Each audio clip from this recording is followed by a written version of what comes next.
Greetings, greetings, greetings, greetings, family. As we have a special day today. Sorry for the inconvenience on Wednesday. Now we've brought it to the Sunday.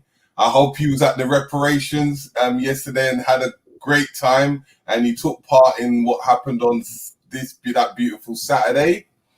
But today is another special day for us.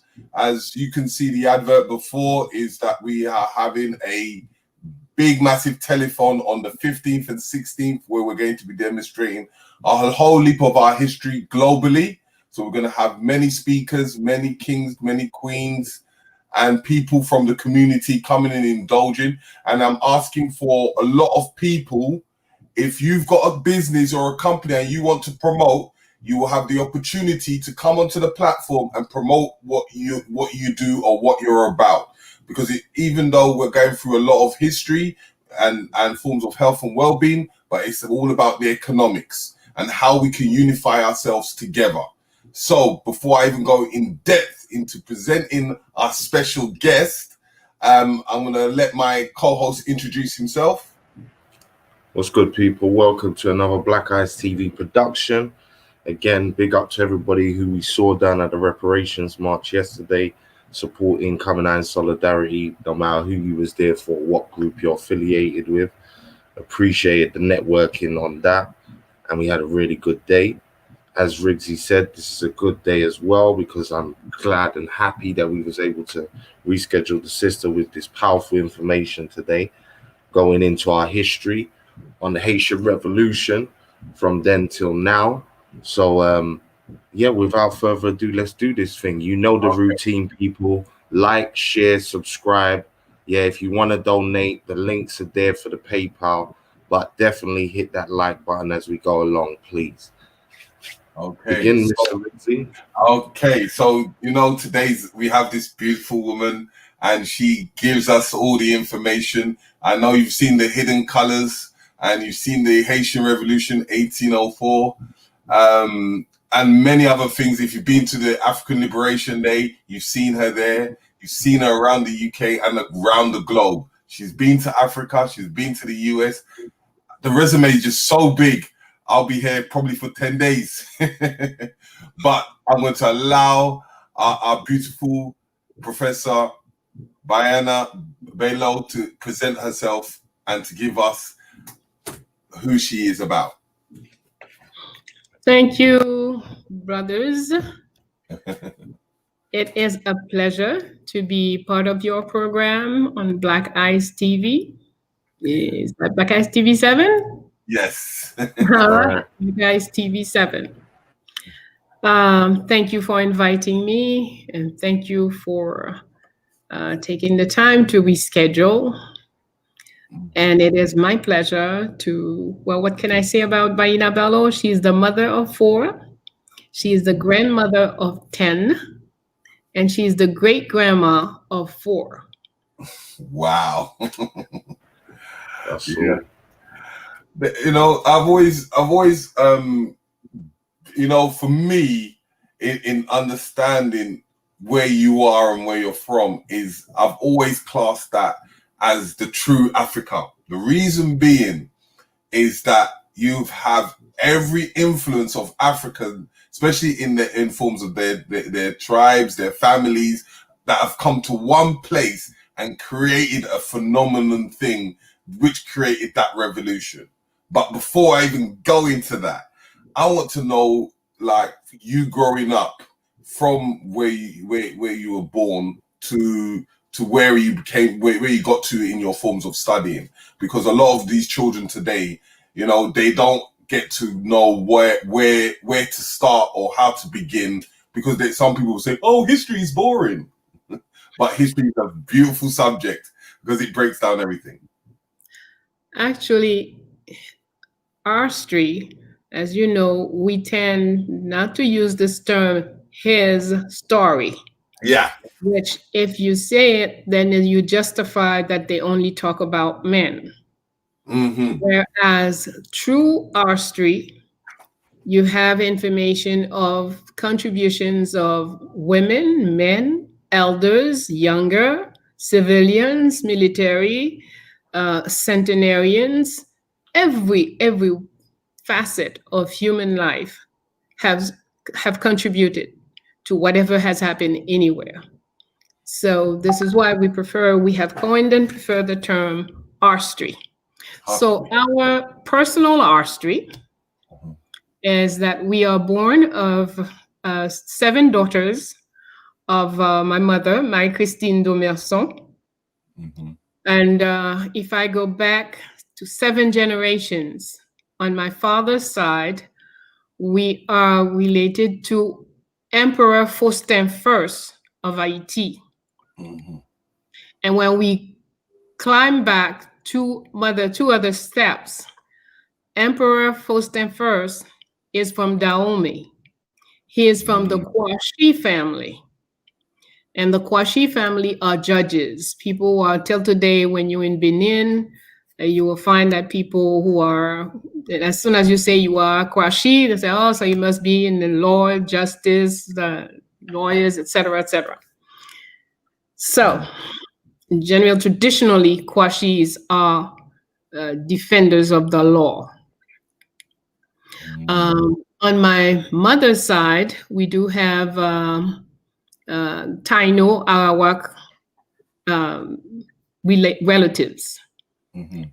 So now, I've grown up in Haiti, did all my primary studies in Haiti, secondary studies in Europe. But my parents lived in Africa when I was living in Europe, when they sent me to Europe to study. So that brought me to Liberia, to the Congo, to wherever they were on vacation. But, you know, in fact, one of my sisters, my mother has 7 sisters. One of the particularities of this situation is that we are each born in a different country. Not 2 of us are from the same country, are born in the same country. The sister who comes after me is born in Liberia. The next one was born in the Congo. The next one was born in the United States. The next one was born in Greece. One is born on the plane. So, my mother, wow, yeah, a very moving. But all of us daughters, all of us girls. Okay, so we are in studies. We did a license in linguistics and education. First in primary education, and then on the primary education and linguistics are the 2 masters. The first one is just education, the license. Okay, but these things are absolutely useless to me because they have none of these classes I took taught me anything about who I was and what my worth was. And I looked for years meeting people with tons of papers and unable to say anything worthwhile about themselves or who they are and who those who look like them are. So very early on, I became interested in artistry. Artistry is the bloodline of people. Anything exists in at least 7 different forms. When we talk about artistry, it's like talking about DNA. It is what makes us up. It is the backbones of any form of any life form. If you say you study minerals, you study stones, you study diamonds, I don't care what it is, you're going to study the history as to from day one when it first started to create, how it creates, how it evolved, what people used to do with it, blah, blah, blah, blah. You will have the artistry of that stone. If you study biology, if you study zoology, you study the planet, the galaxy, you still have to go back. When was it created? Blah, blah, blah, blah, blah, blah, blah. So artistry is vital to life. If you go to a decent doctor, the first thing he will ask you is are your parents alive? No, one is dead. What does this person die of? Do you have anyone with diabetes in your family? Do you have anyone with cancer in your family? So the person has to make your artistry so they can understand what's going on in the present. Without a look at the past, we do not understand the present. And we cannot make any decision about the future. So artistry is vital to anything that we have to do. So, AYITI, without a look at the past. Our own definition of artistry is that we turn back to capture the light of that which happened in the past. We want to capture that light because that light is what makes us understand where we stand, the moment we stand, and how come we stand there the way we are. That's what artistry does. And as soon as you understand where you stand now, then you have the insight to program tomorrow. AYITI's artistry, of course, began way before Euro-Christian invaded the island. For over 4,000 years, various ethnic groups of the Arawak-Taino families lived on the island. And for all those years, of course, they were not dolls, they were people. Generally, they lived harmoniously. Occasionally, there were problems, and occasionally they would fight, of course. But the funny thing is, everything you Christians write about that period, even some of them go as far as saying, oh, it's a good thing Europeans arrived on the island to save them from each other because they were slaughtering each other. But the funny thing is that they spent 4,000 years with each other, and they were still there when you arrived. And in less than 11 years, the Euro-Christian genocided the entire population of Arawak and Taino people on the island of Haiti. The civilizers, that's what they did. Today, you can hardly find traces of these people in Haiti. Haiti is also the name that this island wore for over 4,000 years.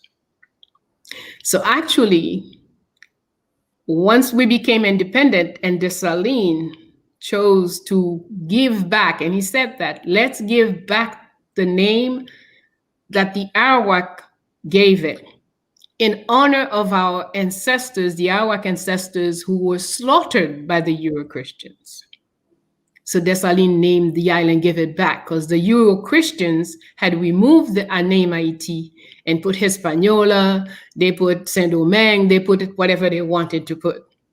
But we, after independence, went back and gave the island its true name, its official name, the name that it carried for centuries. So, in a nutshell, so the Euro-Christians landed in Haiti in 1492. They started to slaughter and kill and pillage and rape. And we're not talking lightly. We have a limited time, so we will be quick.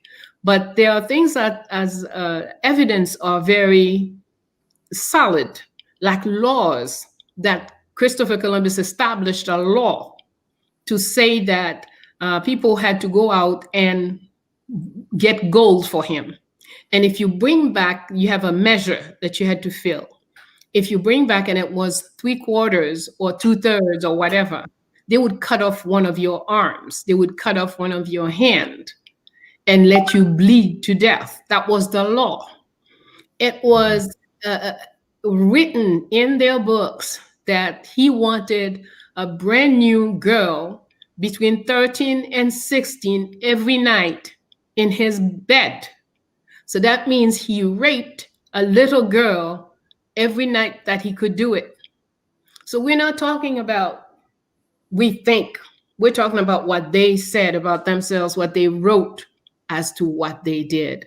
So from 1492 to 1503, the so-called, even though they vary, some of them say 3 million, some of them say 7 million, some of them say 10 million, the original people on that island. But all of them say that by 1503, there remained but 100,000 souls on the island.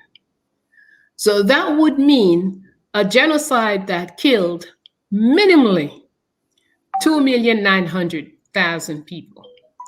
And if you take the higher scale, then it would be 9,900,000 people. So we're not talking about a little shooting and a little war. We're talking about heavy slaughtering. So once they finished once this was, it was evident to them that they had destroyed the population, they started going to Africa. The good father, Las Casas, proposed that they go to Africa and kidnap people there and bring us to the island and turn us into slaves. And that's what they did. So from 1503 to 1803, that was what the rule on the island was, that African people were brought there to be slaves, to be turned into slaves. So whatever they wanted to do. If they want to play, the French like to play pétanque. It's a game they play with iron balls. They would dig holes, place us into the holes, and just leave our heads out. And then they would throw the big heavy balls, iron balls, and split our heads in 2 and 4, and that was a nice game. They enjoyed themselves. They would dig holes, put us in it, pour honey or syrup or whatever over us, and see how long ants would take to kill us. Split a pregnant woman's belly and crucify her and make a race to see who would die first, the mother or the child. So these were the fun things they did for themselves to us during that period. Now, by 1791, people, hold on please, 1 minute. No problem. Family, make sure you press this like button, share it amongst yourself. This is vital information and history that we need to understand as she comes back. Here I am. Muna, the door, please. Thank you. All right. So by 1791, our people started to really organize, and in particular, one woman called Cecile Fatima. She was around a 70-year-old woman at the time, a Mambo.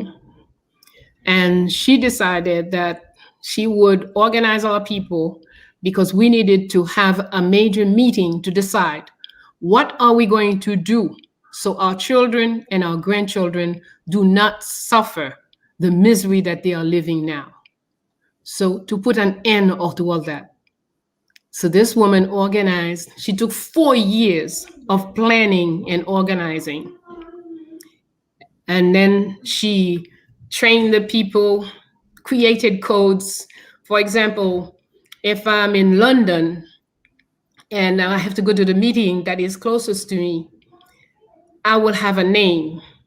I would have a name if I get to such and such street in London and somebody asks me, who are you? I would say maybe I'm Jane. But if I'm caught in this other street and you ask me who I am, then I would be Pomelia or whatever. But there were codes all the way so that no one could sneak into the meeting. They had a highly disciplined, highly organized structure. So we would meet at that meeting when the moon is in such and such position. We have to arrive and we must be there on time. If we're late, you're not going to be in. To answer only one question: what must we do so our children and our children's children do not suffer the misery that we're living now?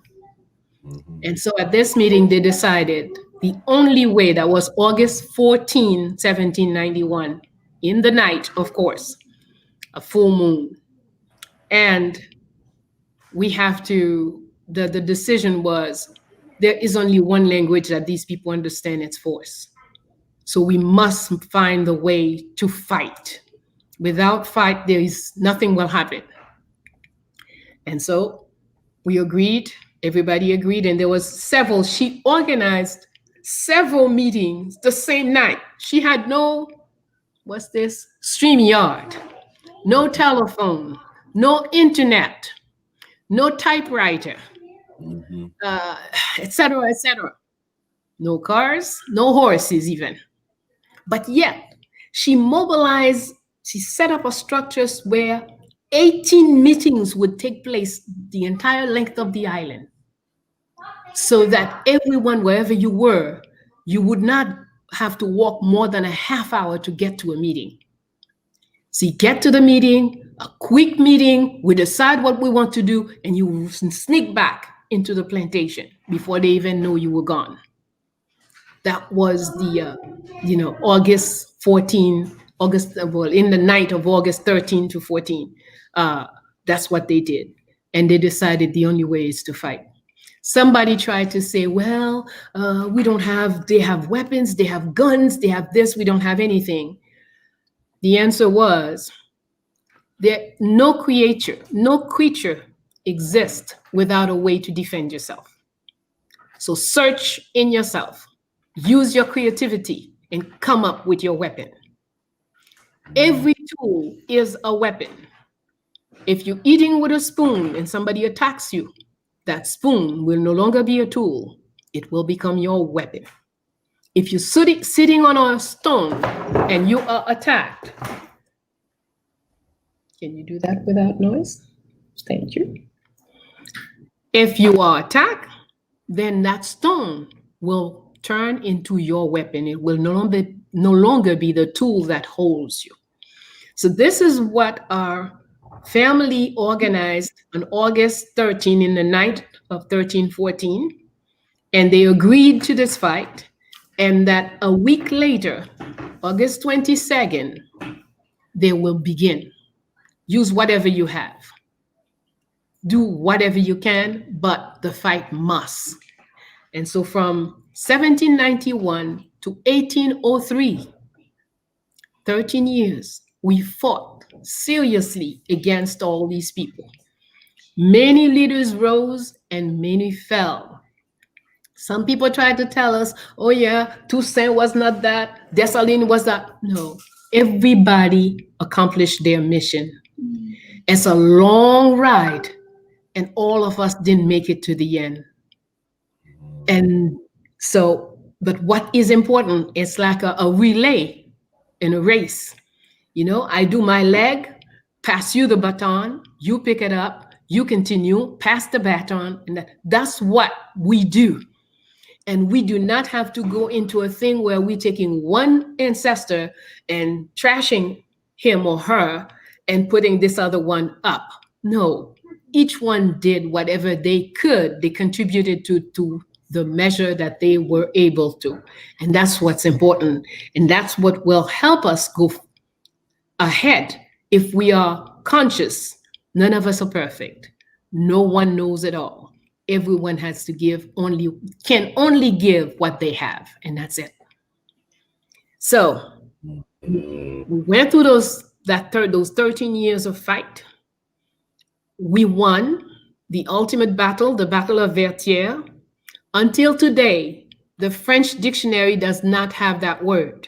This is a word that the French have not, in spite of 200 and something years past, they can't swallow it. They have not put it in any of their books, no dictionaries, no nothing, because that's the battle where France got its primary whipping. Okay. We need to know and remember that, Vertières. With less weapon, less troops, less everything, and a full-fledged rain pouring. The rain had been all month. It was, we're in hurricane period, in October, November, that's hurricane time. So the weather was very, very bad all of October and November. But we did all the fighting we had to do under the rain, no problem. And that last day, November 18, the rain never stopped pouring. Bad weather, the rivers, everything participated in the fight. The rivers, the storms, and we won. And after November 18, on November 19, the French General Rochambeau, who at first was refusing to come before Dessalines, he was trying to sneak out of the island. Everything he tried failed. So in the end, he had to come before Dessalines to know what Dessalines would give as conditions. And as it is usual, he took his sword and handed it to the winner. Dessalines said, "No, I have my own. You keep yours. You were a good soldier. And here are the conditions. I'm going to send you back to France. I will give you boat. I will give you food, provisions to do the 3 months ride back to France. But you make sure you tell your government that France should never set foot on this island again. There will be no mercy." And so he was packed with a number of his troops and sent back. When he got far enough from the coast, he turned the cannons we gave him to defend himself. We gave them weapons too, you know. Turned the cannons on us and started shooting. Some of our Some of Dessalines' lieutenants were taking positions to respond. Dessalines said, "No, we're not going to respond to them. They will find their country is full of enemies, so they will find the answer at sea." So they left. They wasted their cannonballs on us, on the side, on the earth, and they went. And sure enough, British attacked them. They didn't have no cannons to defend themselves, and they were taken prisoners. And Rochambeau spent 8 years in prison in England. And of course, when they talk, first of all, French do not talk about Vertières at all. That's not, the word does not exist. But even Haitians, of course, we are then, the school in Haiti is created by the church. The church is what? French priests and nuns. So they dominate what we learn.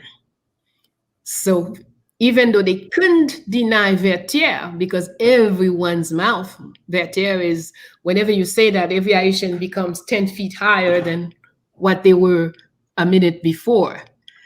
So they couldn't remove Vertières, but they really put a lot of water, they tried to turn it into what it was not. So anyway, November 18, 1803, we finished beating the third army, because we beat the Spanish army before that. The British tried to take over the island in 1801. We whooped their butt. They have their biggest loss throughout America. The largest loss of British soldiers is in Haiti. Over 30,000 soldiers were lost, because Maitland came and thought that in 1 week he could take over the island. Well, he spent about 4 months, and in the end, he back into his boat. And to prove who they truly are, once they had a lot of Jamaicans that they brought over to fight for them.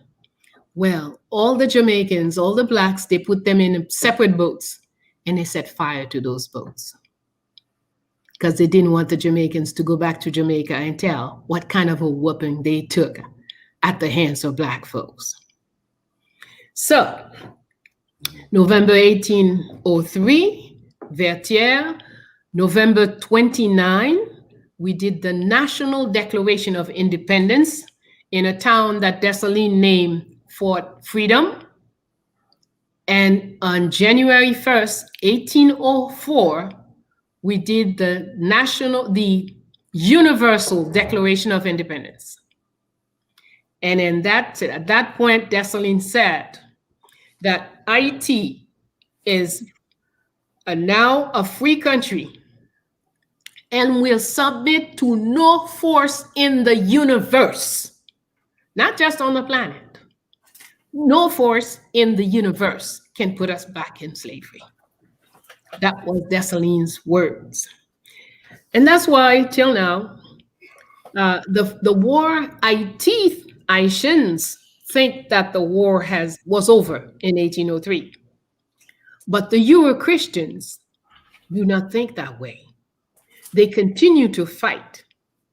on every level, in every form. And the last form, if I take the past 3 or 4 months, all through February and March, every international blah, blah, blah, wealth, health, whatever they call themselves, was saying, Haiti is among the 4 countries that do not have the disease. February, March, April, Haiti does not have the disease. But Haitians should prepare themselves, because soon they're going to have it, and it's going to be worse than that. There's going to be at least 50,000 dead. The way they're going to find people dead in the street, they're going to have to carry people in push, pick up people like you pick up garbage. We even had a minister of transportation under conditioning, Euro-Christian conditioning, who declared that he was ready for the sickness. When it comes, he is prepared to pick up 1,500 to 2,000 Haitians a day. This is his program, to pick up the dead, because the Euro-Christian God said that's what's going to happen. Well, March came and ended. We didn't see no dead. April came and finished. Nothing. May came. In May, they announced that any poor country who had the disease would receive some funds. Oh, within a few hours, we had 2. And this continued. Mm-hmm. But with all the trying, even with a minister of health who declared on television, radio, that from this day on, anybody that is dead die of this disease. Nothing. That's it. That's a decree. So if you're in a car accident, you died of that disease. If you're a woman who your baby in delivery, you still died of that. So that was a declaration of our Minister of Health. And so today, as I speak to you, we still don't have 200 dead from that disease. We still have less than 4,000 contaminated people. So the war goes on. And if we have any thinking people running the country, they should know that they're going to come with something else. They're going to come with something worse. And you have to prepare your people. But even if those who have the responsibility, those who are being paid to run the country are not, but thank goodness we have the laws, we have the spirits, and we have our inner strength and resilience.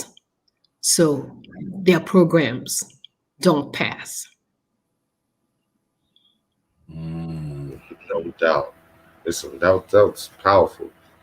There's certain things where you was talking about, like the numbers of people that were killed in Haiti. I never knew it was that much. 9 million people is definitely not any small amount, especially in terms of when they talk about genocides today, whether it's Jews or whoever else. That number is crazy. Also, the fact when you was mentioning about the British going in, that's not talked about here. I can tell you that now. You know what I'm saying? That is not mentioned in any history books, that was the biggest loss for them in the Americas. That's nowhere talked about, nor the rendition of the Jamaicans being burned.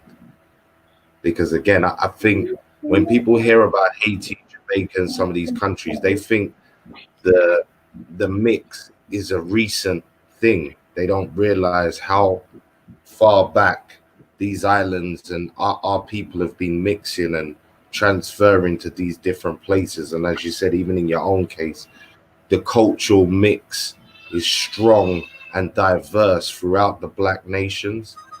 So yeah, that's crazy. And I didn't know. Sorry, repeat. What did you say the word was again that the French don't use anymore? Vertière. Not anymore. They never. Since got never used on November 18, right. You will find no books, no dictionary, no nothing. If someone wrote Vertière in their book will not be published. In fact, even Haiti was forbidden in France for more than 100 years. Haiti, they did not use either. They would always say, they talked of the revolted people, the revolted something of Saint-Domingue, because that's what they had named the island. Okay, but Haiti, they did not use. That's what I'm saying. Yeah, that's a lot. That's interesting because again, even in the chat room, somebody's saying that they've always thought it was Spain and France and not Britain. Oh, yes. And as I said, that history is completely yes. But I think again, it's sorry, Tel. Go to, bro. Say what you're saying. I wanted to ask something in the fact of, you know, a lot of people assume that it was just one person that did that revolution, and I've always tried to get back because I couldn't always remember the doctor's the spiritual doctor's name before Bookman and all the others came in. The one that actual helped them to poison into the foods and things like that. Macandal. Yeah. Macandal.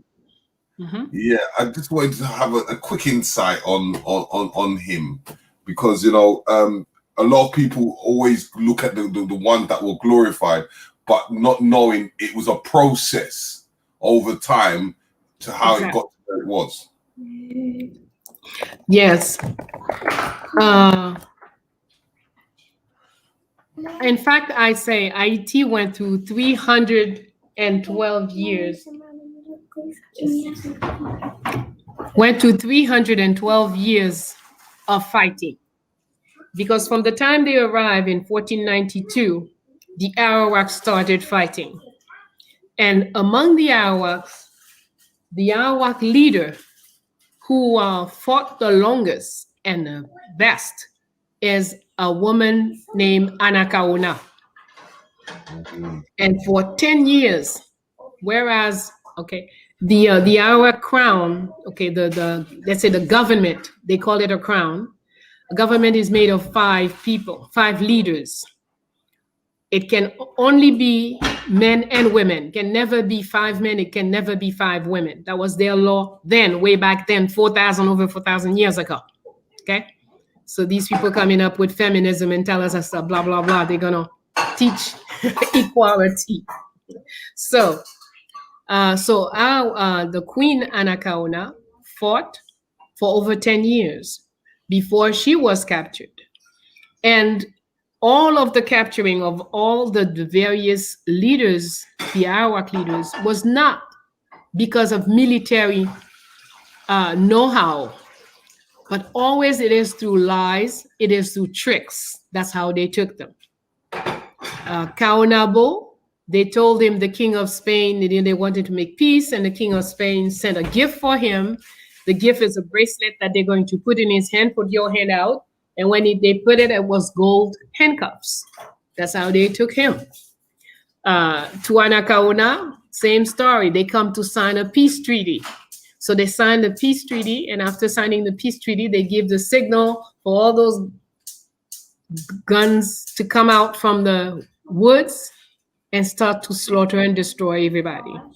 So it's through disease and lies and tricks. That's how they won the wars against the Aborigines, number one.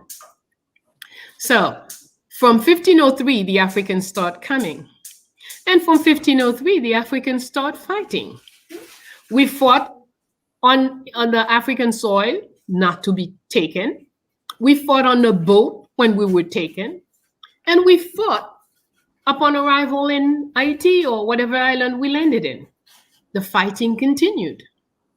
Some of them were more structured. Some of them were more enlarged. You know, when we get to people like Toussaint Dessalines, these are people who had troops of 25,000, 30,000, 50,000 troops. But when we talk about people like Macandal had a different philosophy. Macandal, he wanted to train everyone to learn how to use leaves. And one of these things is he says, every leaf has 2 sides. one side to heal and one sorry, side to heal. some protests in the chat. They're saying. Sorry about that. So, and he taught his people how to, when it says, and especially those who were cooks in their houses, says, just learn the leaves. So you just drop a few leaves in the rice or in the chicken or whatever and send them to a nice, peaceful sleep forever. So that was Macondao's program. And he made quite a better ways. We might not be able to tell the depth or the height of what he did, since so much information is stolen, so much information is in the hands of the enemy, and they do mess up with the information too. They do play with things. So sometimes when they put something out, it's because they have already doctored it, and then they put it out to give us a certain vision of things that is often not true. And that's where it is so important for us to learn our own spiritual ways. Because with our own spiritual ways, we can test certain information and get to the truth. Well, you touched on a point that I wanted to kind of speak on next, the spiritual systems. Because again, we talk about revolutions all the time, but again, and in the same way we talk about Black excellence, but we don't think about what needs to be the foundation for that Black excellence to rise to the top. And obviously family, structure, spiritual systems, these are all very important. So speak to those aspects, please. With pleasure. I would say, let me see, I'm 72. So I could say my 50 some odd years of searching and diving into our history and trying to understand our way of life and our philosophies. One thing stands out clearly. We did not separate spirituality from science.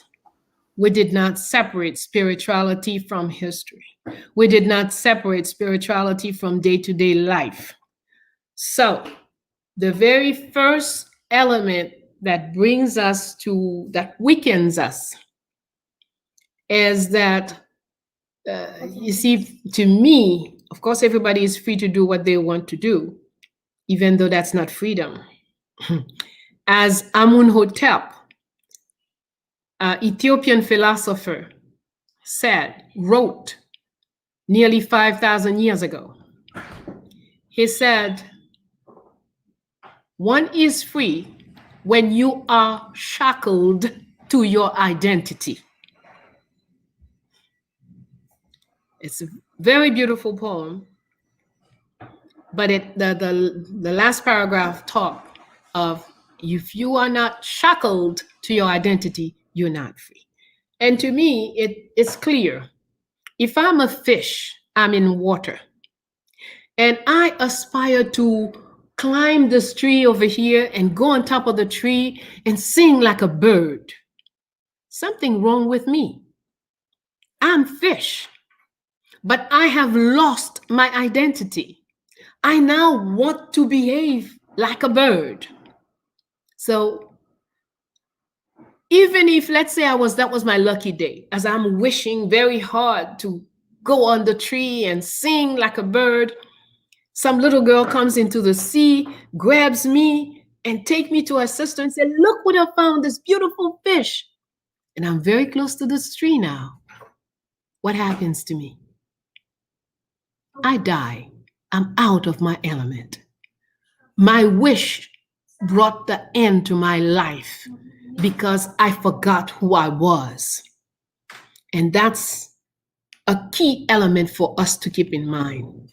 Being free doesn't mean do what you want to do. Being free means do what our community exists for. So, Facts. if I have my spirituality. On Sundays, I go to church. Da, da, da, da, da, da, da, da. On Monday, I'm a freedom fighter for Africa. But then when we look at the history of church in Africa, this church in Africa, let's be for real. Can this church do something for Africa? Something wrong there. If I do real thinking, I will have to decide either I'm going to give up the church or I'm going to give up Africa. But the two of them cannot cohabit. No. So when you have your spirituality, your own, your true, the one you were created with, then all of your science springs from your spirituality. When an Egyptian architect was considering building a pyramid, part of the process is that he went to sleep on the land. So the land would tell him certain things as to what to do. He had to speak to the water. He had to deal with every element before he could conceive how he was going to build that structure. So the spirituality is integrated in the science, integrated in the masonry, the whatever, every part of the work, there is spirituality in it. Because every living thing has spirit. The water has spirit, the tree has spirit, the dirt, the land has spirit. Mm-hmm. So if we have a perception of or certain religiosity that is in contradiction with who we are, well, it won't work for us. It cannot help us to accomplish what we need to. So spirituality has to be integrated. When you look at the Kemetan calendar, even every number has their own spirit. The fact that you were born on the 3rd of, she is born on the 3rd of, this one is born on the, all those born on the 3rd of have something in common because they have a certain spirit that is brought by the number 3. Yep. Even though I'm birth, sorry? I said number 3 is my number. So everything is spirit. The appearance, the material is just the appearance of, but the reality is what we don't see.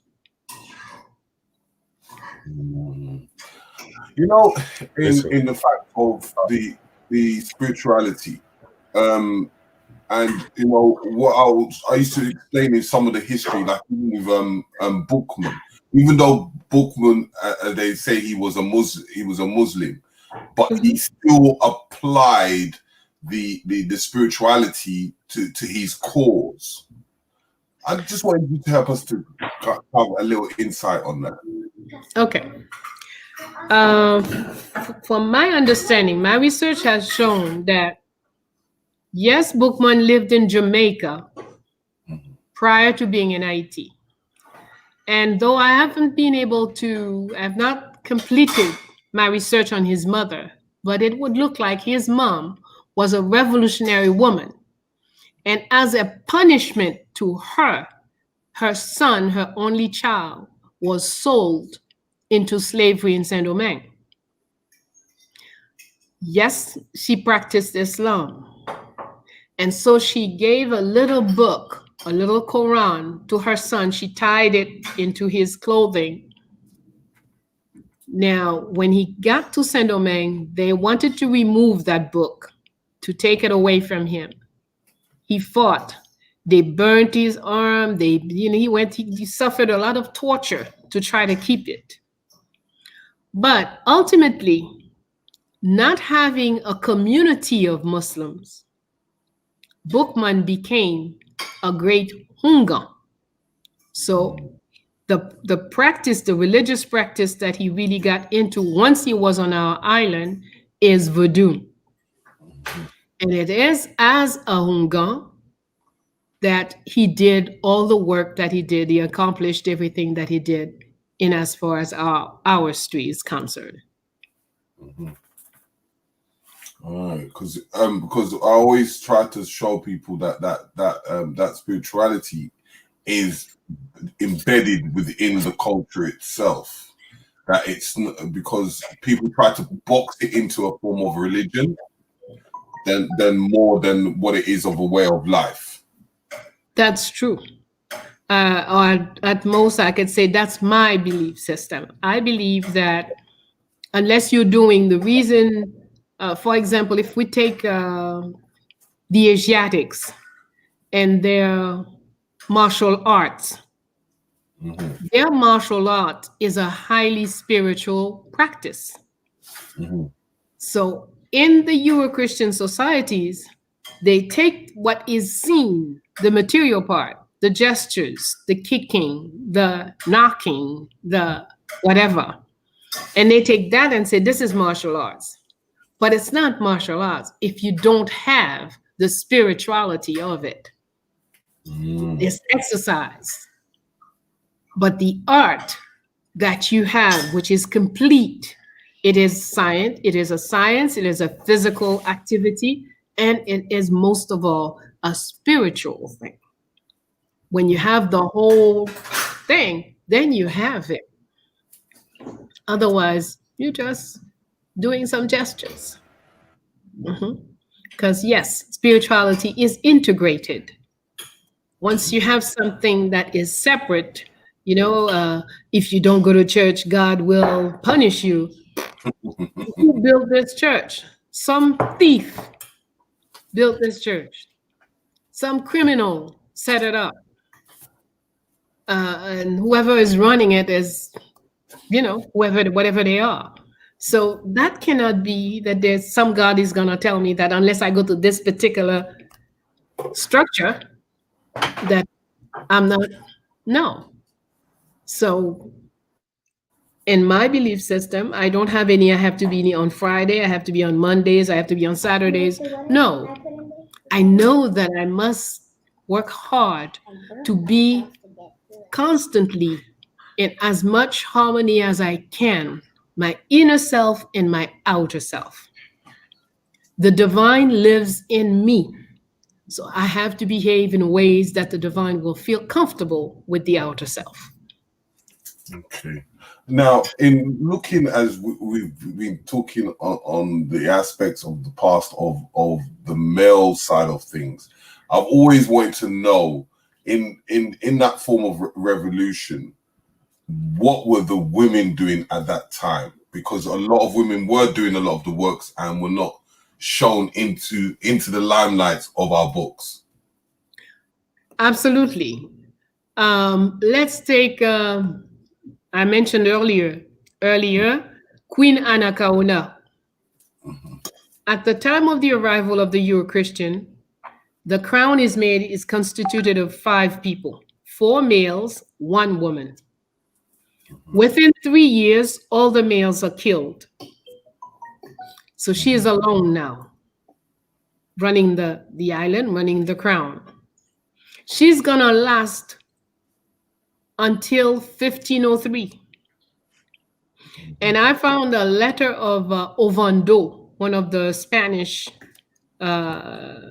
governors of the island, where he wrote to the king and queen of Spain to tell them that he's tried everything militarily. She cannot be beaten militarily. So he's trying some tricks, some peace tricks now. He's going to try a last one. And sure enough, it's the one where he says, well, the Queen of Spain has sent him, blah, blah, blah, want to make peace. They have to sign, they have to meet so they could sign the peace treaty. And sure enough, she agreed, met, signed the peace treaty, welcomed him as they would welcome any human being. And then he signaled to his men that he had in hiding in the area to step in with the instruction to destroy every life form, burn the trees, kill every animal that they could get a hand on, and kill all people except for the queen and a few members of her family that they tied up and dragged from Leogan in Haiti to Santo Domingo. Today, it's an 8-hour ride in a car. So imagine you doing this tied behind a horse. Horse is dragging you up and down hills, up and down mountains, crossing rivers, etc., etc. Well, she made it alive. She is the only one who arrived alive. And when she arrived, they said that there'll be a trial to judge her. What is she accused of? The woman who is in her country. These things came to her country. These things have been stealing, raping, and doing everything we know that they do. Now they're going to judge her. She is accused of treason against Spain. That's the kind of people they are. So she is judged, found guilty, of course. And the sentence is that she would be hung the next morning. Now, in the meantime, a priest come to visit her and tell her that she should convert to Catholicism, blah, blah, blah, so she could go to paradise. She asked him, are there any Spaniards in paradise? Yes. Oh, no, I don't want to convert. I don't want to be anywhere there are Spaniards again. He reports that. So they reconvene what they call the judges reconvened, and they rejudged her and added that she would be hung and burnt. Those are the good Christians. No, those are the civilizers. And that's exactly what they did the next morning. They burnt her and hung her and burnt her. So this is one female, but there were several female Arawak and Taino who fought very hard. You know, Igwenamoto, there was Nayama. They are numerous. Because we have to understand, the first thing to understand, those societies did not say, this is what women do, this is what men do. They had a society where everyone, it was about competence. Whatever you're good at, then hey, that's you. And well, that's what you'll do within a society. And the same was true for quite a few African cultures. Women and men did not play the same roles, but each played in their capacity. Each played in their own capacity. So, and that's why we're going to see that for example, in Dahomey has two armies, a female army and a male army. One is not higher than the other. They're equal. And in fact, the female army is the only female military can walk around the king armed with weapons. The men have to leave their weapons someplace when they're coming to visit the king. Even if you're a general, you do not come to see the king with your weapons. But the female can come around the king, and they assure the security of the king and the security of the capitals. So the thing is, it's because we do not know our history. So we have a false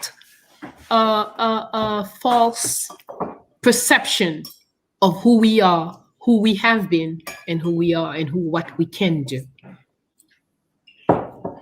But women are in everything. In Haiti's history, one of my books, excuse me, one of my books is Sheroes of the Haitian Revolution, where I feature 10 women who contributed to the Haitian Revolution. But that's just, I don't even touch the tip of the iceberg. It's just a little something about the women. But women were the heart. Without the women, there would not be no Haitian Revolution. Who conceived the Congress in August 1791, where we would sit down to decide what we're going to do about it? A woman. Who did the ceremony to give everybody strength so they would not be maneuvered a woman, Marie-Claire Heureuse Félicité Bonheur Dessalines, the first empress of Haiti after independence. This is the woman who taught Dessalines how to read and write French. This is the woman who organized all kinds of important, and most of all, who brought balance and justice into the structure of the nation at birth. Marie-Jeanne, this is this woman who assured the security of the generals. She had a troop of 1,000 women. They assured the security of the generals. Why we don't talk about them? Afemi Dagui is a woman who created a secret police in Haiti at a certain point. Marie-Jeanne, who assured the security of the generals, also organized, she is like the CIA in Haiti. Anything you wanted to know, this is the woman, she fed the generals as to what was going on. She had at some point over 2,000 spies working for her around the planet. So if France was planning something before the boats left France, we had the information. If Germany was there, if England was doing this, if that, we were informed because of Marie-Jeanne's business. So it's the whole thing is that the narrative is not ours. Your enemy cannot write what happened to you. You okay? Your enemy cannot write your history. You have to write it yourself. And even today, as we see, things are, we have the feeling that things are changing. More and more people are interested in Haitian revolution. So many people are writing about it, making videos, or French professors are doing this, that, about that. Be careful. Dangerous time. Dangerous time. They will they will take the old narrative, switch it a little bit, and continue to do the work of honoring their ancestors. And I have no problem with that, but I just don't want them to continue to do it in my history. Leave my history alone. Mm-hmm. Okay. Rich? Okay, I think he's frozen. Yeah, so in talking about Haiti today, first of all, how is the COVID treating you out there? I believe we said that right from the beginning. I know. That disease, which I do not name things that I don't name myself.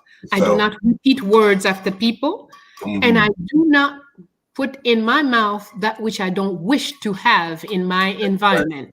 I get that. So in today's Haiti, and out of all the things that have gone through, because Haiti has gone through quite a lot in forms of the past, present, and future. How do you see the present and the future of Haiti? Presently, we are a country. They are still, you see, all right, let me put it this way. Haitians within slavery were able to auto-build their identity. We became Haitian not after the revolution. We became Haitian. That's what enabled us to create the revolution and be victorious. Because we gained a certain knowledge of self, which made us understand that no sacrifice was too big for freedom.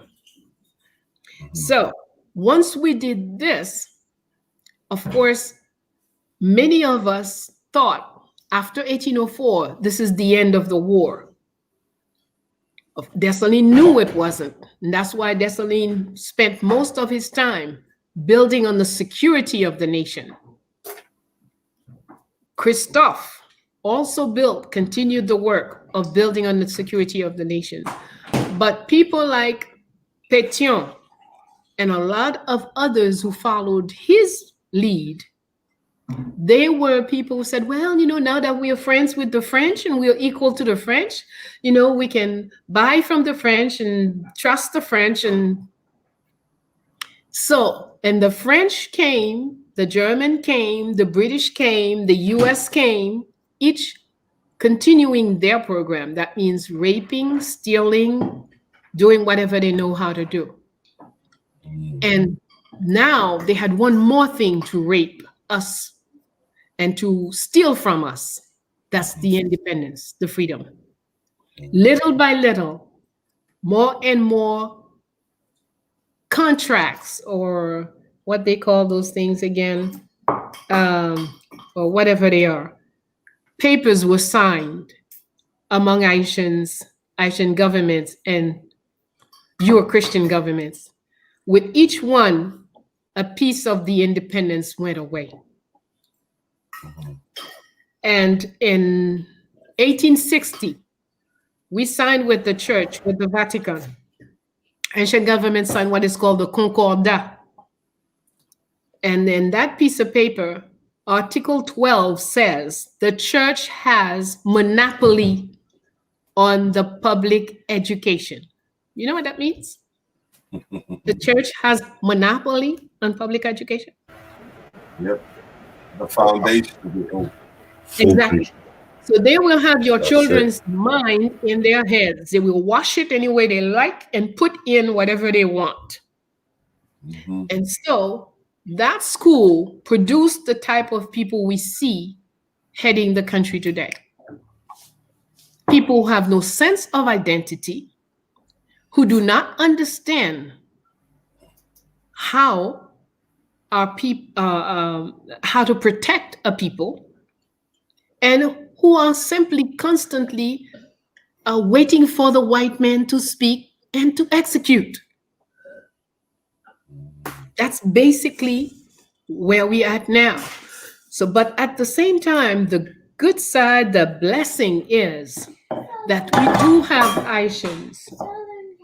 We do have Haitians who do know what HAITI is, who do know the powers that lies within, and are willing to fight in whatever way they can to transmit it to the next generation, because that's always the number one thing that has to be done.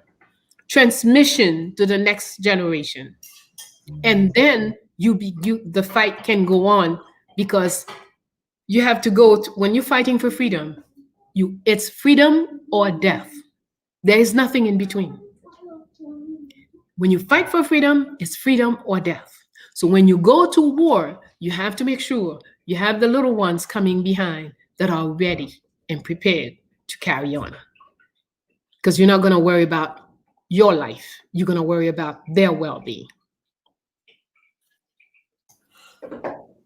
But how is the movement in Haiti in forms of like what we have here, like the PCAM, like the Pan-African movements? How is it like in Haiti? We are of a maroon culture. We are not very likely to say, well, we have the PCAM or the MMCP or the HAT. Yeah. Generally, anything that you hear, that you see in the news, and these are, well, they are what they are. Okay. So serious business that is not taken care in the media. Yeah.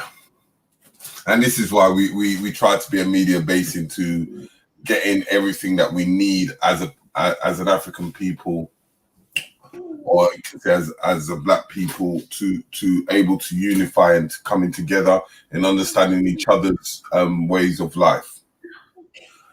Your work.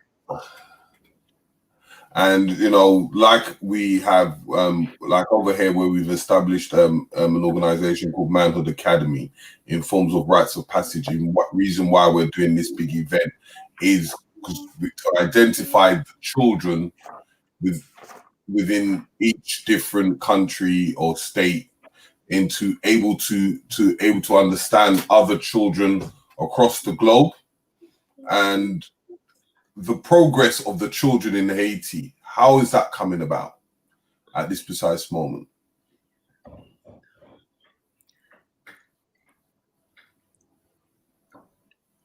If I were to speak of in a general way,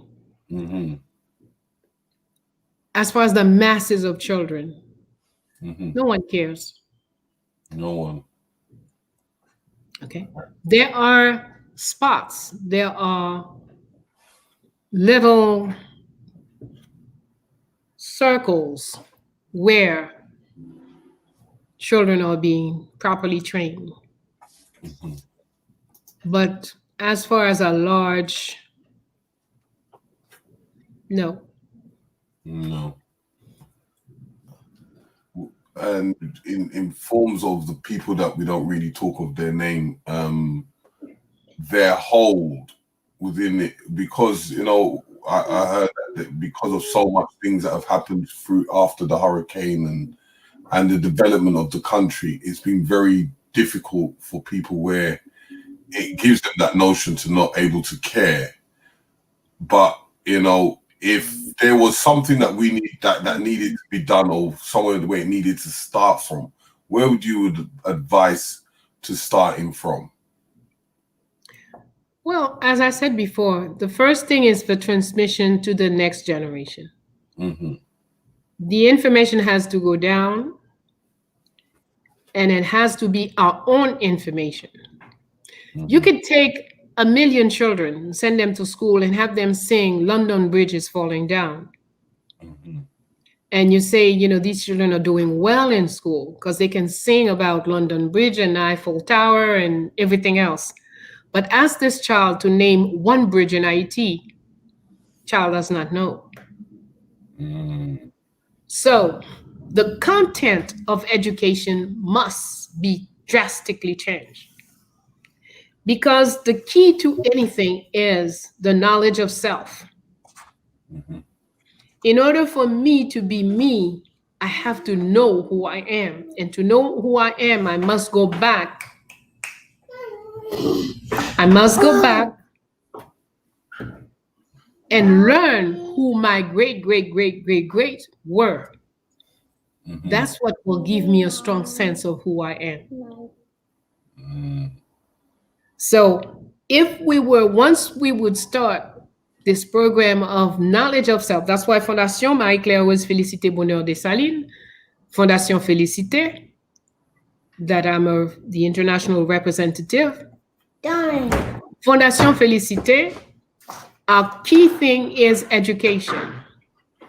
Teaching, creating workshops for our people to learn to know who they are.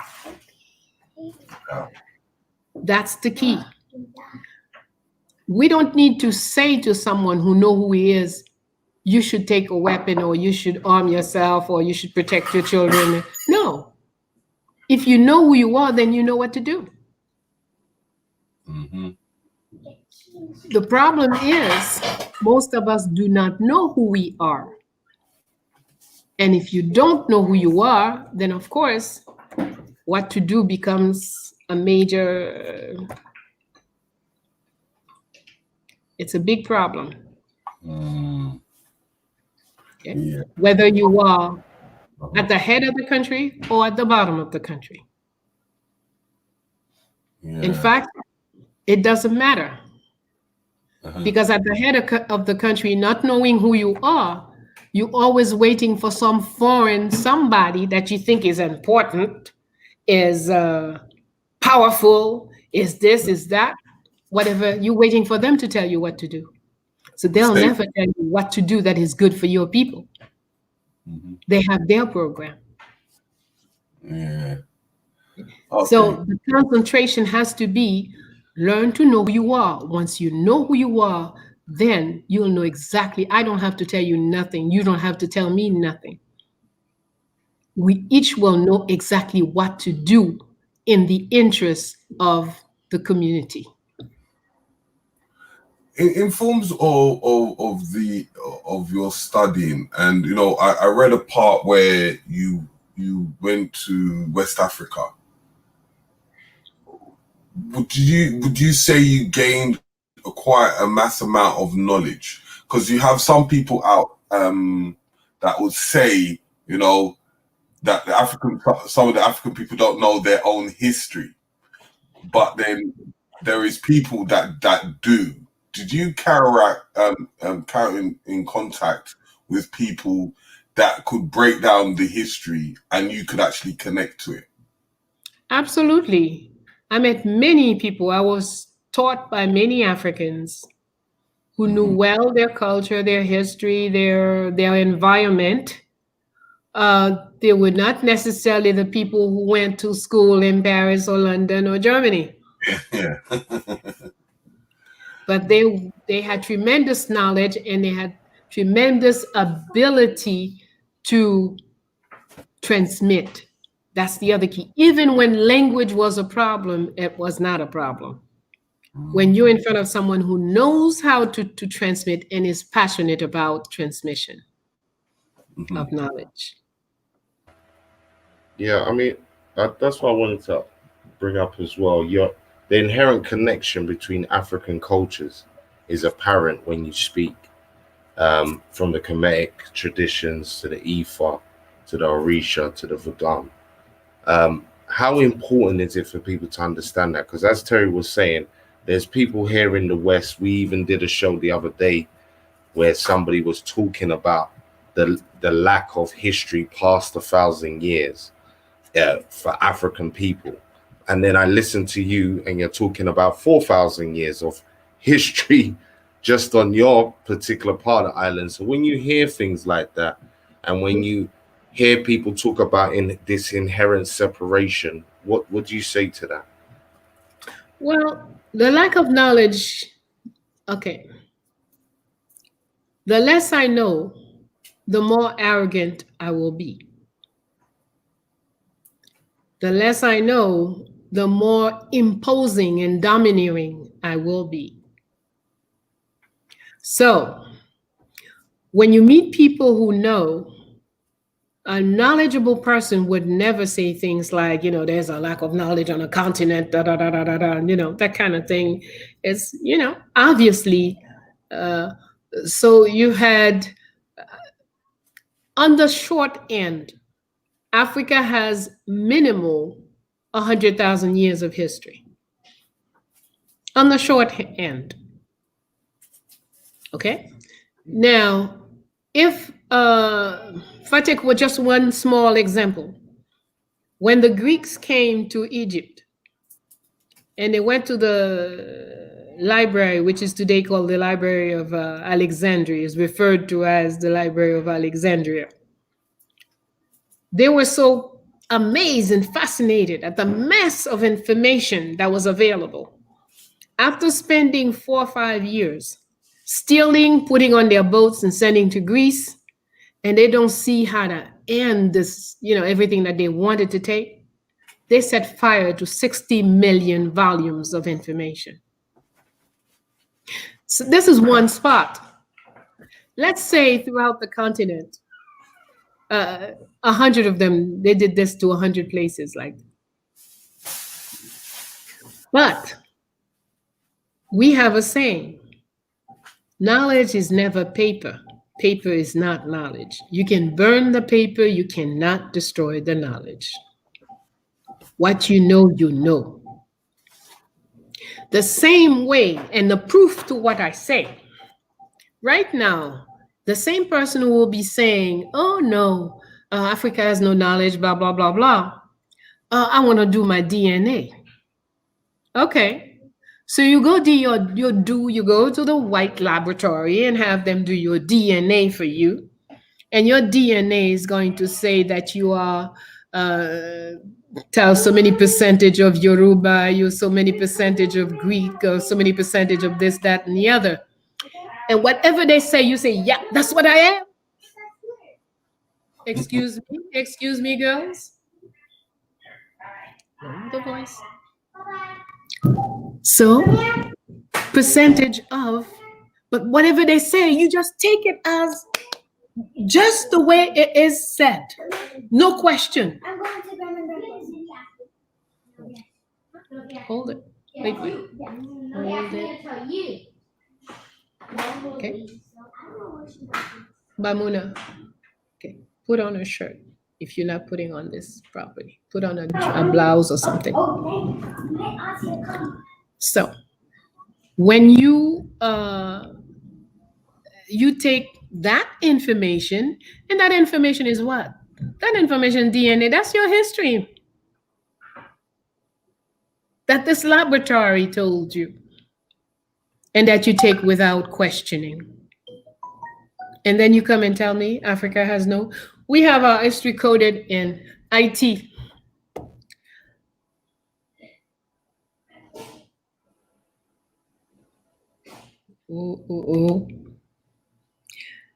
Oui, wa, kembe ti poulet, oui, wa, ti poulet sauvé, oui, wa, kembe li pou mwen, oui, wa, balé de ma recette, oui, wa.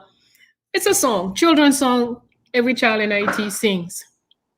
None of us know what it means. But after studying and analyzing it, basically the words say, there's a little chicken that has run away. All of you, I want you to catch it. The king's wife needed to cook today. The king's wife's gonna make some food with it. So, come this way, buy this way, everybody, let's get it. And in the end, the question is asked, what kind of food she's gonna make? 1 minute, hold it. What kind of food she's going to make? She will make today chicken doo-doo soup. What we didn't understand. The chicken is us. The song is about when we ran away in slavery. And they asked the others to go catch us. As we were acting as we were trying to catch the chicken, but we were saying, no, we're not gonna. Okay? So in the end, we said, well, today she will have chicken doo-doo soup, but she won't have chicken soup because none of us are gonna catch the other. See, so our artistry is coded into songs, into dance, into all kinds of things. If we are not smart enough, so-called intellectuals, we can study abstracts, we can study this, that, the other thing, and we can't decode our own children's songs. That's a sad situation to be in. Please give me 1 minute. My granddaughter needs my attention. 1 minute, please. No problem. Okay, thank you. That's fun. Hope you're enjoying this. Please press the like, share button, and this is vital information, family. So we pick up all people in the chat room. Big deal. So we're gonna allow her to continue. She's giving us amazing stories. My head is filled with so much information right now. Trust me, I'm enjoying this immensely, and there's so much stuff I have not known properly. And again, you've given context to a lot of things. So again, I urge the people at the end of the show, we'll talk about the sisters' books and where you can get them. But yeah, this has been a brilliant show so far. I've really enjoyed hearing this. But yeah, did you finish your thoughts, sister? Did you have something else you wanted to add on to that?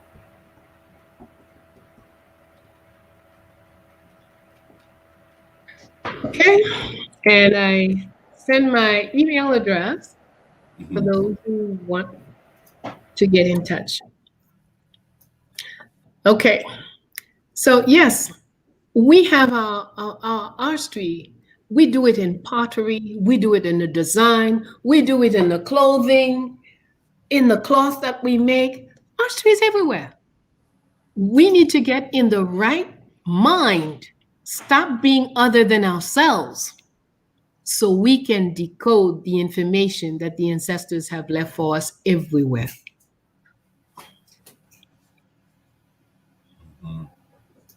Most definitely.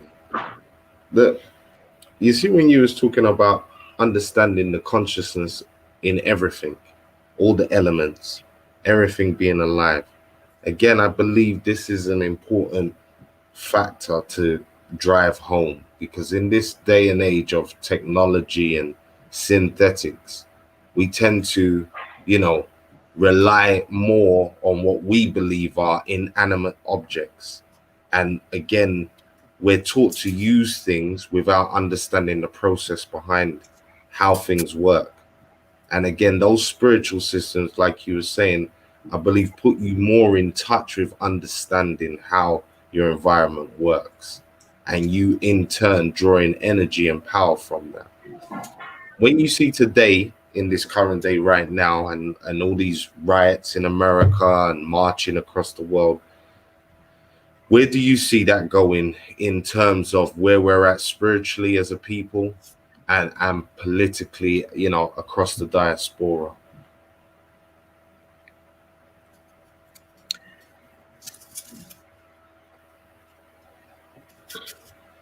Marches, demonstrations are important cries.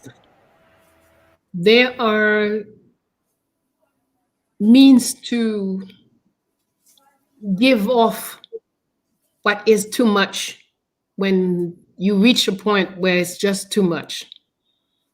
So it will bring certain relief to some people, and to many of them, it will be the end of the story. Oh, you know, I marched during after I was there 2 weeks. I was marching. What you doing this week? Well, you know, I'm here. Okay, there'll be a lot of that, but there'll also be people who are inspired. But what we would like most of all is people who will sit down and figure out what should be next. Make a plan. Just like I mentioned to you earlier, Cecile Fatima, she took 4 years to plan a less than 1 hour meeting. 4 years of planning, less than an hour meeting. 18 spots. Okay. So if we understand that the planning is the most important thing, yes, it's normal that those who feel they should not say somebody who wants to go march not to. They have to. That's what they feel. That's their contribution. Leave them alone. They have to march. Oh, yeah, it's not going to bring anything. It will bring what it will bring. If anything, it might even bring you some energy to do what you feel should be done. Because when you have 10, 20, 30,000 people marching, you are burning a certain energy. You are feeding a certain energy to the area. So you, if your thing is not marching, but maybe you can feed from it and then start to plan, see new ways, see what we need to do next. Everybody should not be marching. That's not our role to all of us. Some of us have marched in the 60s. Some of us marched in the 70s. Some of us marched in the 80s. Now 2020 is not their marching days. They will let the other ones do them. But while those are marching on the same theme, if you are a lawyer, you should be working on laws to resolve this problem. If you're a teacher, you should be looking at education to solve this problem. If you're a doctor, you should be looking at health to solve the problem that they are marching against. That's how it works. Then all of us are on the same page. Each one of us, according to our own makeup, our own function, our own passions. Most definitely. Most definitely. I wanted to ask you to go over the list of your books. So what books have you written and what are they generally each one about? Because I know you've got a few and I just wanted to be clear on which one is which. All right. All is about history. That's not complicated. Whether it's in poem form, essays form, biographies form, it doesn't matter. It's all about our history.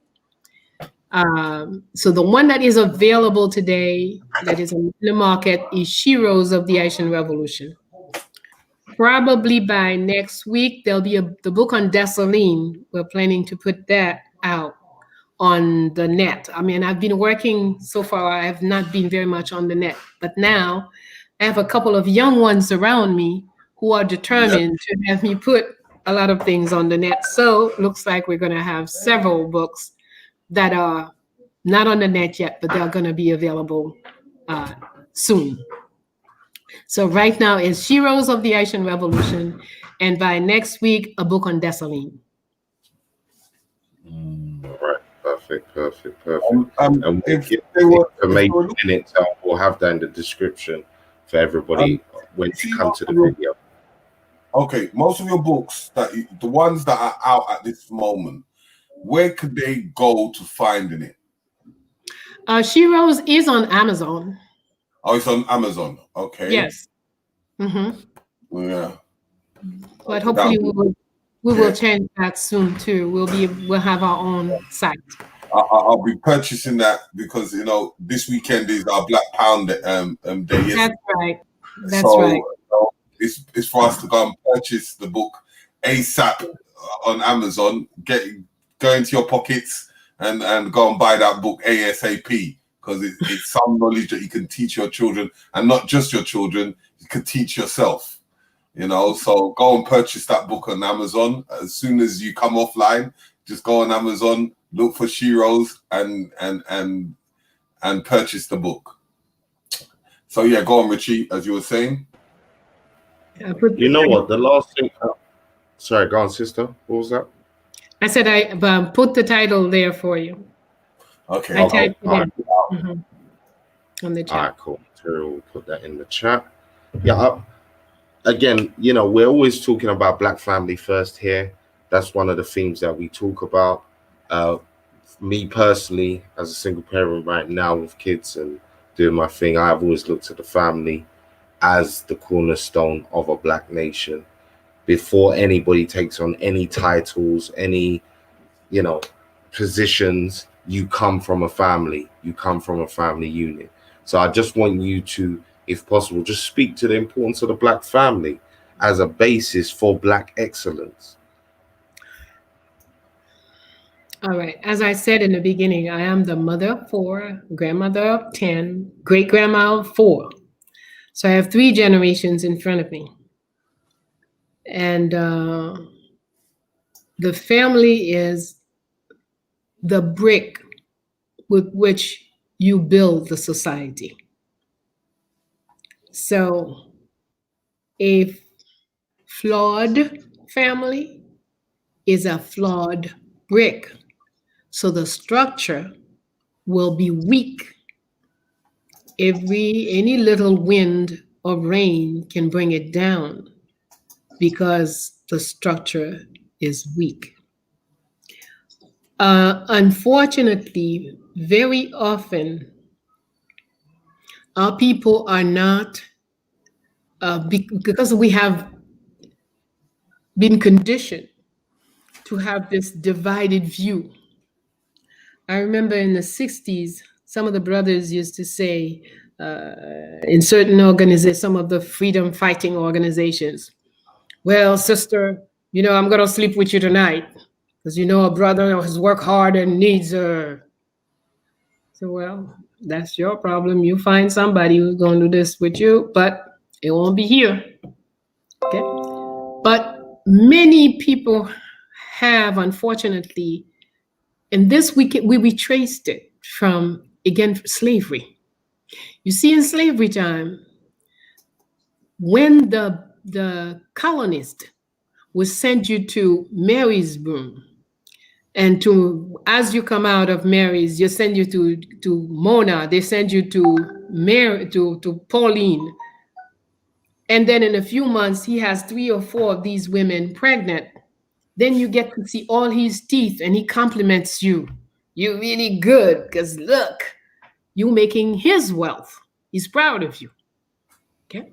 So a lot of our brothers have psychologically turned away from attachment in relationship.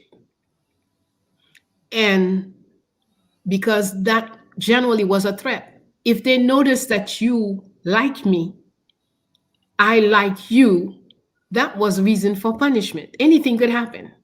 The beast could decide to walk into, if we're living together, the beast could come into our space, have you sit down on a chair and get in the bed with me. You couldn't do anything against him. I couldn't do anything against him. So all these horrible experiences have brought us to a place where a lot of us still live with these things in us and make us behave in very strange ways with each other. So it's very difficult, even with children.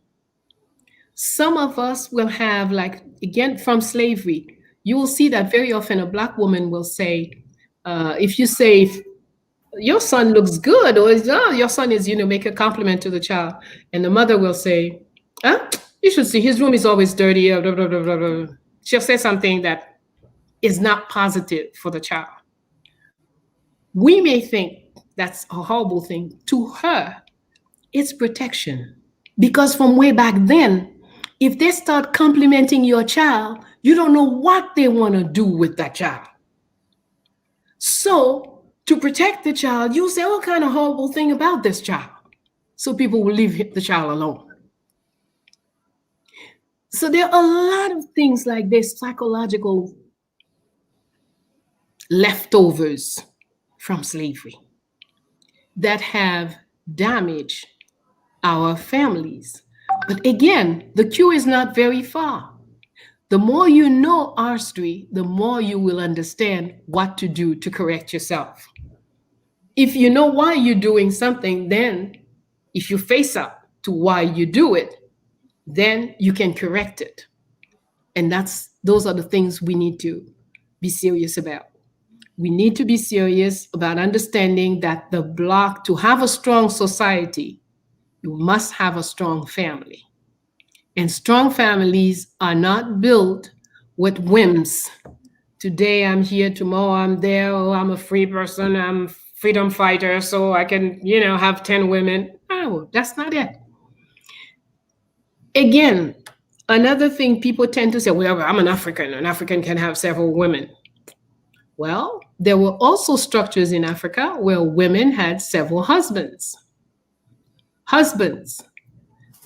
And Africa never had a structure where a man had several women. He had several wives, legal wives for whom he is responsible. Wives, all their children are his responsibility.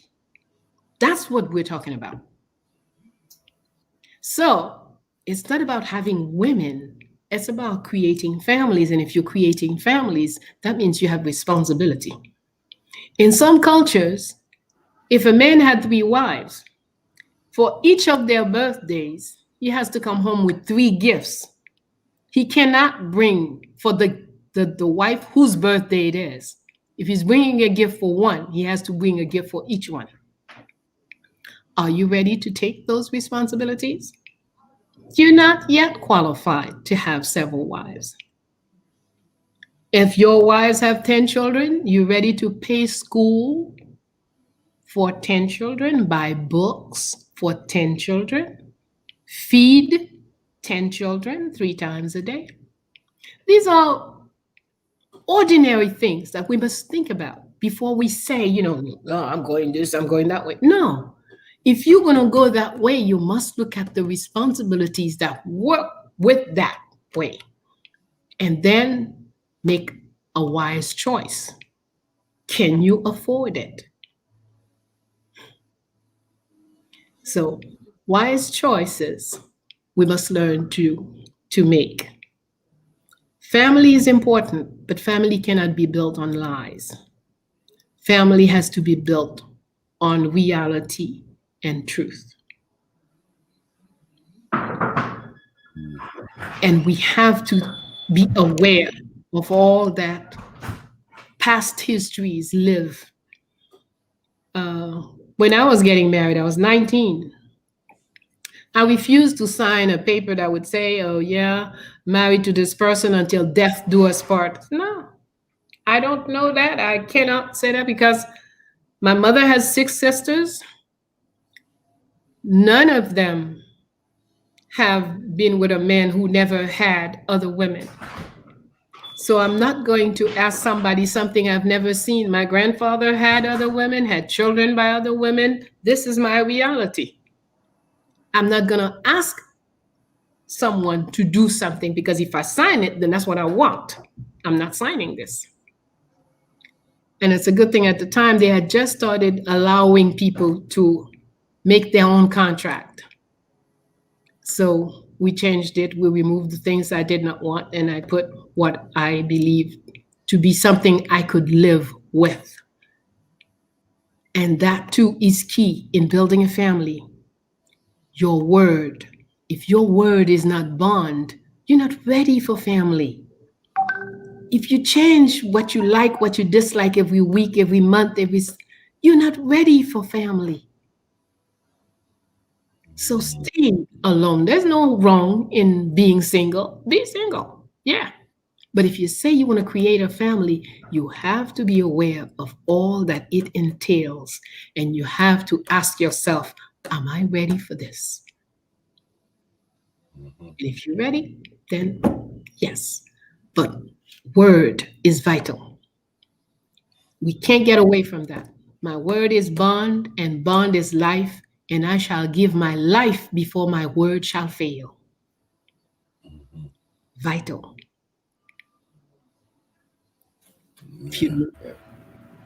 And silence Big statement. is important. Rather than tell a lie, shut up. You don't have to talk. No gun to your head to ask you to say anything. Just don't say. But when you do open your mouth, say what you really mean and mean what you say. Mm-hmm. Yeah. Powerful. Thank you, sister. You're very That was a nice viewpoint on it, because most people talk about the usual tenets, but that word, self-discipline, being Absolutely. accountable. This is what you're talking about. But I like the way you've put it, where you have to stand on your word, because we don't think about it like that. We again, in modern day society, we're taught to, be impulsive all the time and be selfish. What you do behind closed doors doesn't matter. And it's these sentiments that work against what you said earlier, which is do to your highest ability for your community. You understand? There's none of that is propagated. This is why we have such a problem with unity. And the basis of that is people saying things that they don't stand on a lot of the time. And as you're saying, don't have strength of character to stay the course when it comes to points of responsibility, which i.e. start most of the time with family. That's your first point of call to learn how to be loved, how to love, how to be responsible, how to be accountable. So yeah, Actually, the family is the first government. Yeah. The family is the first government. If you and I are married, we have 2 children. Okay? And people looking at our family see that whatever you say, I do. And you do whatever you want to do. The children see it, the neighbors see it, the friends see it, and it's clear to everyone the head of this family is you. We could also have a structure where the head of the family is me. Now, what is it that makes you or me the head of the family? If we were in a society where justice prevailed, then the head of the family will be the one who serves the family most. It's not about who's male, who's female, okay? I remember I have 2 friends of mine that I've sent them for Mother's Day, 2 male friends to whom I send Happy Mother's Day wishes and sometimes even gifts. Because these are 2 men that I know that have always taken such care of their children. That really, the worry about every little thing. My second son is another one. When his wife delivered the twins, This is a guy who wouldn't trust his wife to prepare food for the children. He would prepare the food, put it in the freezer, and mark what to give to them for lunch, for breakfast, for this, for that, if he's going away. Because he didn't want his children to have sugar, he didn't want his children to have processed food, he didn't want this, and his wife that doesn't bother her. So he didn't trust her to prepare food for them. So when we see this type of person, and he plays a lot with them, he teaches them, and until now, he's built a great relationship with his children. So he is the head of the family based on he does for the family, he does for his children, he does for his wife, he does for his house. Okay. My daughter is the head of her family because she's got a hammer, she's got something break, she's up on a she's close. She's not going to call somebody to do nothing for her. If she calls a worker or somebody, you know that she tried and failed a number of times before she will call someone to come and repair something for her. She had her toolbox is this big. None of my sons have that, but she does, and she's that way. Okay, so the head of the family is about the services that you give to the family. But if I see you as my husband or my father, you just go in and out. You go in and out. You go in and out. If somebody asks you, where is your daughter in school? No, this is my wife takes care of that. See with her. Is your child there? My wife takes care of that. And then you say you're the head of the family? No, you're not the head of nothing. Because that is a government. And if it is a government based on justice, it's based on accomplishment and competences. So when we look at the governments we have in our various countries, anyway, taking Haiti as an example, generally the boy takes no responsibility in the house. The mother will always call on the girl to help with cooking, setting the table, feeding the sick aunt, going to grandma who has sending blah, blah, blah. The girl. The boy, go to school, play football, watch TV. His time is his own. But then when they're both in their 30s, it's the boy who wants to be part of government. But he's totally disqualified. He has never taken responsibility for any group, even the smallest group that's called family. And he's going to make the big speeches. The people, I want for the people. He does not know. Even the people of 4, he doesn't know them.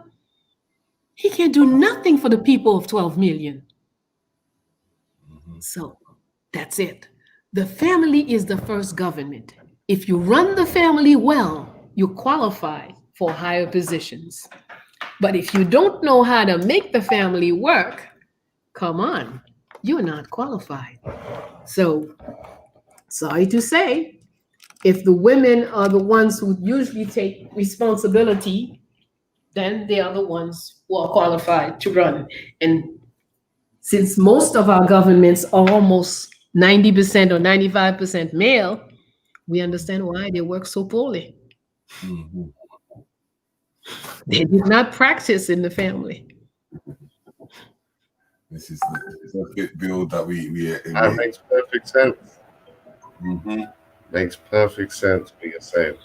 And the fact of it is, when you're talking about high level of government positions, people expect to see a man with a family next to him because they're judging his competency in that position based on the fact that he has a family and he is governing his household. So you're right exactly in what you're saying, that it is something that is looked upon in that way. Go on, sister. Let me mention that it was interesting to notice during this whole system of disease across the planet, there's an article that came out. All the countries run by women handle the disease better than those run by men. The other thing I noticed in several of the countries where the head of the country is a female, a number of them took from their salaries, they took salary cuts to fill in for the budget to have enough to take care of this unexpected expense. None of the countries run by men, there was no man who gave up 1 penny of his salary for nothing. So It's that natural vibe of caring for a family, understanding that mind state of sacrifice. This is why the divine feminine principle is always needed. And again, when you was talking,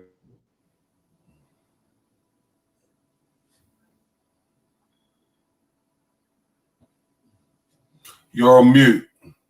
You're on mute. Richie, am you're I on on mute. mute? Can you hear me again? okay. Yeah, can you hear me again? Yeah, okay. I was just saying it makes sense that the divine feminine energy would have to always be invoked, because even when you was going back and talking about the Haitian revolution and VODUN and those systems, they are closely tied into, as you're saying, understanding that feminine role in society, in your tribe, in your village, in your immediate surroundings, understanding her role as a planner, as somebody who executes in that family structure. You know what I'm saying? And I think that's been lost in modern day society a lot. And for that very reason, because it takes away that major arm of planning and somebody that truly understands sacrifice inherently through being a mother, a wife, somebody who runs and nurtures a family. So yeah, it's super important. Okay. Yes, that's right. And you know, Sheba in east of Ethiopia, for more than 4,000 years, only women could be at the head of the country. And they explained why. They felt that when a woman is at the head, the woman will give opportunity to the weak, to those who don't have. There's more justice when there's a female in authority. The same way you could never be at the head of the army if you were someone who likes to fight, who's a warrior. No, they want somebody who doesn't want to fight, and who will fight only when they have to. That's who they would have at the head of an army, which is totally different from what is done nowadays. Well, let me ask you this quick question. When you speak to women today, and obviously in today's society, we've got feminism going rampant. When people hear you speaking, and you're obviously highlighting powerful women, their roles in society, you know, esoterically as well as on the surface and family levels, but like, how do you tell somebody that this is not feminism I'm talking about? What, like, explain the differences between that, because again, to the modern day era, they may believe that that is the notion in which you're coming in, this modern day version of feminism, which again is very divisive for our people. So just speak to the difference of that to what you're speaking about. The essence of life is freedom. Without justice, there is no freedom.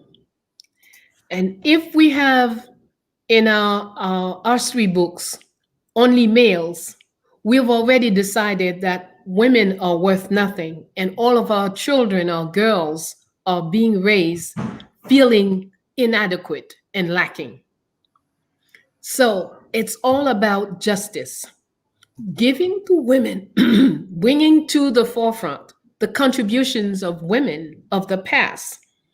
It also does, what it does in the present is that it brings the girl of the present, make her aware of her possibilities that she might not have been aware of. But it's about justice. I do not, as I often say, I don't want a situation where, women should blah, blah, blah, pull the sheet over women. And then on the other side, the man is saying, well, the women, pull the sheet over men. No, that will take us nowhere. What is important and what our ancestors have shown us is that it's life, a society works well when it's about competences. If the women are greater warriors, then let the women be in the army. If the women are greater thinkers, let them write. If they're greater this or that, whatever you are competent in, that's where you should be. Because in order to have excellence, you must do things by competence. Without competence, there is no excellence. If I set up a store and I want my little cousin to run the store for me, there is no guarantee that I will make a profit. The objective of having a store is to make a profit. But somebody who's there just because they're my cousin is not going to make the store work. I have to get someone who's a good salesperson, who can take care of things, do inventories, do everything that has to be done. Then my business will work well.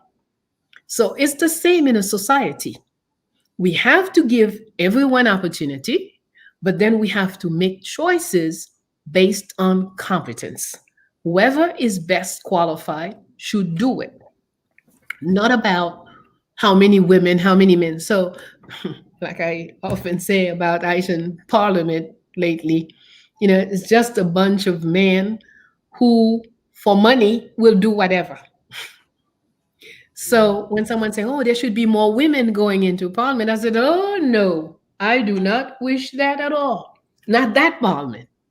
Now, if you have a true parliament that works to defend the people, then yes, I would like more women. But if this thing here, no, let it be. They can have it all.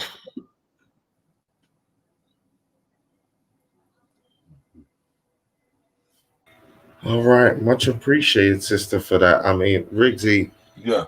do you want to close out? Coming up to the 2-hour mark. Again, big up to everybody who's coming and joined us. If you haven't hit the like button, hit it already. Yeah, if you haven't heard the sisters' whole conversation today, please, this is one where you got to go back into the archives after we finish this show and watch it from the beginning, because the sisters given a nice chronological breakdown, as the title suggests, from the Haiti Revolution up until modern day. So it definitely is worth listening to and putting into context and understanding the inherent connection from that story over there to our story wherever you are in the diaspora, because it is a shared hit. Our story is a hit. I was gonna say a shared history, but we, as you said, we gotta get out of that terminology and kind of replace it. But yeah, Riggsy, take us home. Okay, so as I was saying before, I'm gonna have to leave because I okay, do have another engagement. I Yeah, didn't we're gonna know close out right this now. one. we will close it up for you. And I say look out for our Professor Bayyinah Bello on the 16th. We have a big event, telephone, and we're raising for the exchange program. But before I go into that, I want to make sure that, if you have the opportunity, please go to Amazon once again. And that's the details there. And you can able to receive her book, which is very interesting. She gave you some information. Or if you need to contact her, you can actually go to her email and send a message and put the information of what you inquire, and she will be able to get back to you in any format. So, Professor Bello, as I'm going to start calling you mummy now, because you're now one of our mothers now, because I always That's right. bring all our elders to that station that of respect, of the information, the things of how to apply life and what we should take on board. So I'm well appreciated that you have come on, and I know you have to go to your engagement, and we will speak very soon once again, because it's all about unification and able to pull the links together. This is why we call it the UK Link Up to the rest of the world, and we're trying to link up as many people, because it's that time for us to able to move forward. So it was well appreciated, and thank you once again for coming on to the Black Eyes TV platform. Thank you very much for having me, and thank you to all those who followed. And be blessed, be yourself, work at becoming yourself. It is vital for us to gain our freedom and regain control of our planet. Be yourself. Thank you. That's all. Thank you, sister. Thank Okay. you. So this is Black Eyed once again. Well, hold up, Riggsy. Do you want the sister to jump up? Okay, there you go. Look, I know what I'm Because doing, I bro. know we got to remind the people about this history weekender and some other bits. Before you start speaking and jumping onto my say, I was going into it and I was going to explain it. Family, I hope you enjoyed this. I hope you loved it. I hope you pressing that like button. You know, as we are black people, spend black, live black, enjoy black. As we had a revolution yesterday, we had the malicious UK. But you know what? Today was a fantastic build, and we're going to have more of that. Because you know what? This Black History Weekender on the 15th and 16th is going to be massive. We've got scholars, we've got kings, we've got queens, we've got people from the States, we've got people from Jamaica, we've got people all over Africa. We're all coming on board. And I'm sending a message out to all people that sell products, whether you sell creams products, beauty products, whether you do services, come on, promote your business, because we're going for 2 days on a trot. This is a marathon run that we're doing from Saturday all the way till Sunday. So you know what? Come and promote your business. Come and listen to the scholars. Come and listen to the people. Promote yourself, whether you've got a YouTube channel. George Macon, you better pass through. All day long. He's definitely on. I'm asking you, pass through. Put this in your diary. The 15th and 16th of August. It's going to be a massive Black History Weekender. Black family first. Watch out for all the ads. Please go pick up your phone right now and go to @Black Family First on Instagram, and it will give you all the details and information that you need to understand and what's going on. Keep up with the shows. We've got another premiere coming up in 15 minutes, all about in Trinidad. Yep. So just check that out. It's about 15 minutes past. We've got less than 10 minutes. So, you know, it's continuous information, continuous, because until we unify, we're not stopping. You know what I mean? So it's all about the powers. It's time, family. That's we need right. to start making them moves. Let's stop the talking and take the action. George Macon is doing his thing. Black Eyes TV is doing their thing. Birmingham's doing their thing. London's doing their thing. New York is doing their thing. LA's doing their thing. Haiti's doing their thing. Jamaica's doing their thing. Even Brazil. Because if you go back, you'll see Queen Diambi doing her thing with the Brazilians. We are moving. We cannot be stopped. It's that time. Global effect. So, you know, I can keep on talking, family, but now, look, listen, it's on. It's on. We've whet their appetite now. They know businesses come out, people them come out. You know where it is. You're gonna see everyone on this channel next weekend. It's gonna be a big party of information, love, black spirit. You understand? And black excellence. So come true, people. You know what time it is. Black Eyes TV. And again, big up to everybody that was down at the reparations. You get to see a part of my face. Don't worry, people. We're gonna get him on camera. And you know what? The strength of this situation right now is about building this exchange program. This exchange program that we are building is called the DLA International Exchange Program. The DLA stands for Dr. Layla Africa.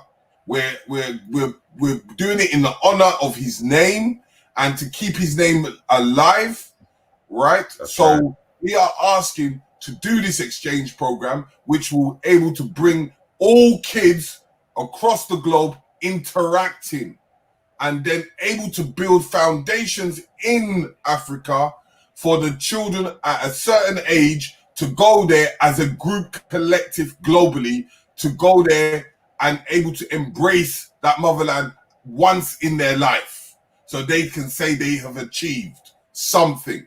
So keep on saying this, push the narratives. 15th and 16th of August. Watch out for this space. This is Black Eyes TV, New Beginning, Mr. Riggs, Mr. Richie, and the rest of the global family. Peace, love, and harmony. And don't forget to spend black.